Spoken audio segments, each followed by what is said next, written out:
लगा दी रसूलुल्लाह के दीन की नौकरी में।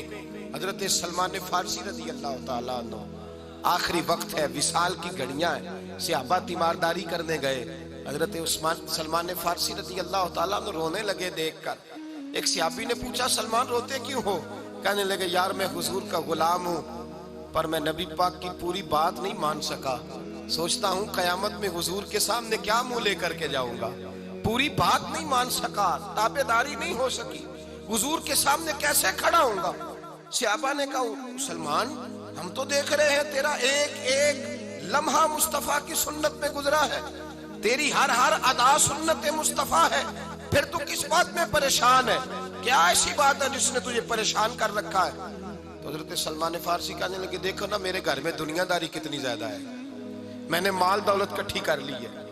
सहाबा ने पलट के देखा तो एक टूटी हुई चटाई थी, 2 प्याले थे, 2 तकिए थे, एक पानी पीने का मटका था। तो हजरत सलमान फारसी रज़ी अल्लाह ताला अन्हु से पूछा, जनाब किधर है वो दुनियादारी जो आपने इकट्ठी किया? तो आप फरमाने लगे, ये मैंने 2 प्याले रखे हैं, एक से भी तो गुजारा हो सकता था ना।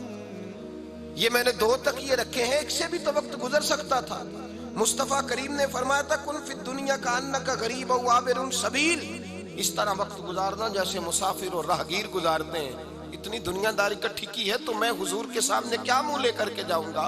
भाई, जिन लोगों ने हुजूर सैयद आलम सल्लल्लाहु अलैहि वसल्लम की गुलामी की, वो तो डरते हैं सामने जाने, और तू ठटाई के साथ कहता है मेरी सिफारिश करेंगे, मेरी शफात करेंगे। मुस्तफा करीम ने फरमाया, वमन रागिबान सुन्नती फलैसा मिन्नी, जिसने मेरी सुन्नत से मुंह मोड़ा उसका मुझसे ताल्लुक ही नहीं, वो हमसे है ही नहीं, उसका रिश्ता ही नहीं। जब हुजूर कह रहे हैं ताल्लुक ही नहीं, तो तू किसके दामन में पनाह लेगा?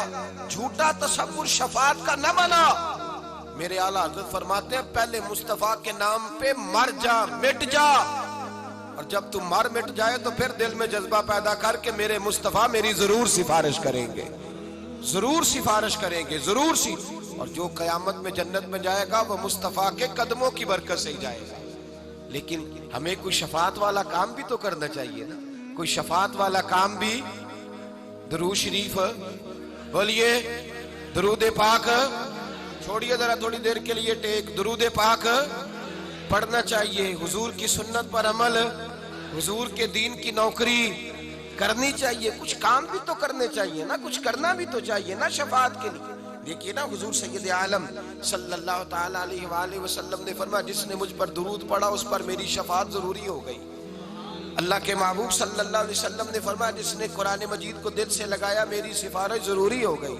तो हुजूर ने जो तरीके सिफारिश के बनाए हैं उन तरीकों से हो के आ, घर में बैठ के दावा न कर कि बस मेरी सिफारिश हो जाएगी। शफात का जो असल मफहूम है वो ये है कि कोशिश कर जिंदगी में नौकरी करने की, फिर भी कोताहियां हो गई तो अल्लाह के रसूल दामन थाम के जन्नत में साथ ले जाएंगे।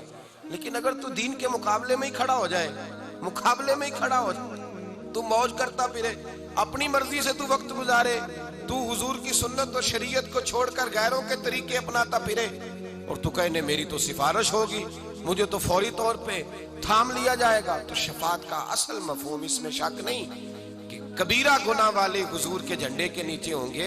लेकिन ये नफ्स का धोखा है कि इंसान अमल की तरफ बढ़े ही ना, अमल की तरफ जाए ही ना, तरीका वो काफिर का, यहूदी और ईसाई का अपनाए और कहे कि नहीं मुझे तो जो है वो मेरी शफात हो जाएगी। तो ये भी बहाना है, हीला है। हमारे बुजुर्गों ने तो हमें ये बतलाया है कि जन्नत मिलेगी सिर्फ नबी पाक के कदमों की बरकत से। लेकिन तवज्जो भी तो होनी चाहिए ना इंसान की उन कदमों की जाने, जिन कदमों से उसने लगना है, उसका ख्याल भी तो उधर होना चाहिए, उसका ख्याल भी तो उधर होना चाहिए ना। अच्छा मैं अभी नेक नहीं, पूरा नेक हो जाऊं तो फिर दाढ़ी रखूंगा, तो मैं अक्सर क्या करता हूं, मैं कहता हूं भाई तू रोटी की कसम खा ले, तो क्या जब मैं पूरा नेक होऊंगा तब खानी है रोटी। और जिन्होंने रख लिया वो भी मौज वाले, उन्होंने अपनी मर्जी की रखी हुई है, कहते चलो गुजारा तो हो ही गया है ना, लोग देख तो रहे हैं ना कि अब मैं क्लीन शेव नहीं। जब दाढ़ी है ही मुट्ठी, दाढ़ी है ही मुट्ठी, शरीयत इस्लामिया मुत्तफिक है इस बात पर कि महबूब की दाढ़ी मुबारक मुट्ठी भरती, कुब्जा भरती, तो अपनी मौज करता फिरता है, अपनी मर्जी की रखी हुई है, अपने तरीके के मुताबिक चलता है। ये कैसा अंदाज है, ये कैसा अंदाज मोहब्बत है। जो रसूलुल्लाह से प्यार करने वाले थे हजरत अब्दुल्ला इब्ने उमर रदी अल्लाह ताला अन्हु एक जगह से गुजरते, एक गली से, तो गर्दन झुका के गुजरते, गर्दन झुका के। लोग कहने लगे यहाँ से गर्दन झुका के क्यों गुजरते हो? कहने लगे यहाँ एक दरख्त होता था, टहनियां उसकी झुकी हुई थी, नबी पाक गुजरे थे तो हुजूर ने गर्दन झुकाई थी। तो सहाबा कहने लगे अब ना दरख्त है न टहनियां है, तू गर्दन क्यों झुकाता है? फरमाने लगे मुझे हिकमतों से गर्ज नहीं, मुझे तो इतना पता है कि ये मेरे मोहम्मद की अदा है, ये मेरे रसूलुल्लाह की अदा है। हमने न कभी कचरे पे गौर किया और न दरिया देखा, बस जहां तेरी झलक देखी वहीं डूब गए।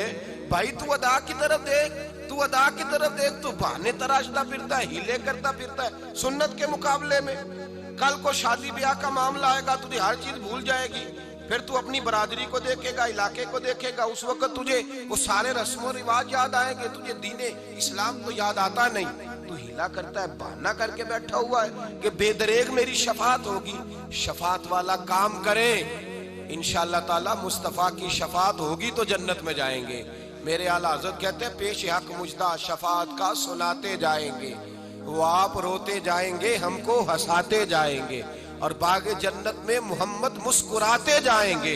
फूल रहमत के गिरेंगे हम उठाते जाएंगे, वुसअतें दी हैं खुदा ने दामने महबूब को, जुर्म खुलते जाएंगे और वो छुपाते जाएंगे, और खुल्द में होगा हमारा दाखिला इस शान से, हम या रसूल अल्लाह का नारा लगाते जाएंगे। तो याद रखें भाई, शफात की बलबूते पे जाएंगे, लेकिन शफात वाला काम तो करें, तवज्जो तो करें।